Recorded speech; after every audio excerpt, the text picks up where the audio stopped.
네, 1년 전 대만 집권당은 4가지 안건에 대한 국민투표에서 모두 승리하며 탄탄한 국민적 지지를 확인했습니다.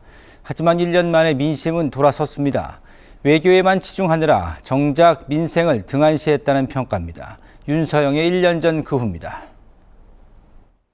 지난 18일 대만에서 4개의 안건에 대한 국민투표가 시행됐습니다.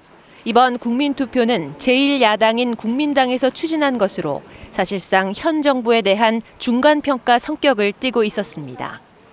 집권 민진당은 4개 안건 모두에 대한 반대를 호소했는데 막판 뒤집기에 성공하며 모두 부결시켰습니다.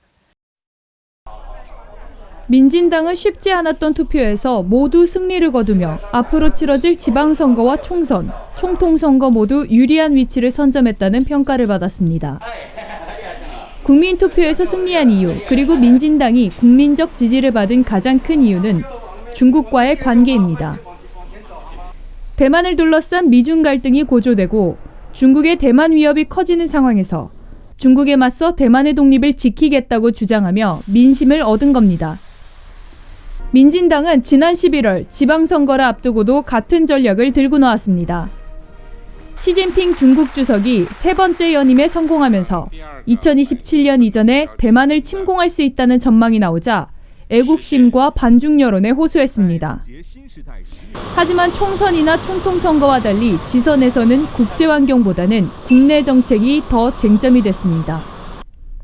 특히 팬데믹 초기 방역 모범국이었던 대만이 올해 확진자가 급증하자 정부에 대한 불만이 커졌습니다.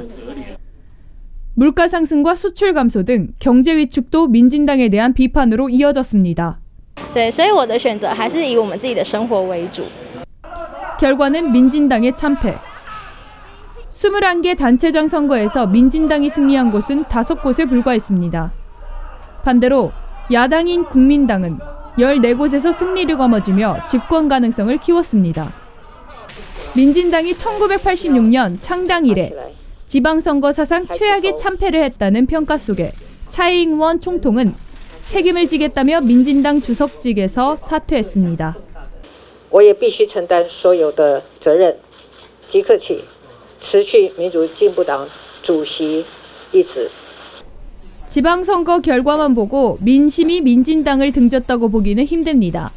하지만 민진당의 대중강경 노선에 피로감과 불안감을 느끼는 유권자들이 늘어나고 있다는 분석입니다. 민진당이 2024년 총통선거에서 승리하기 위해서는 대내외 정책 전반에 대한 수정이 불가피하다는 관측입니다. 1년 전 그 후 윤서영입니다.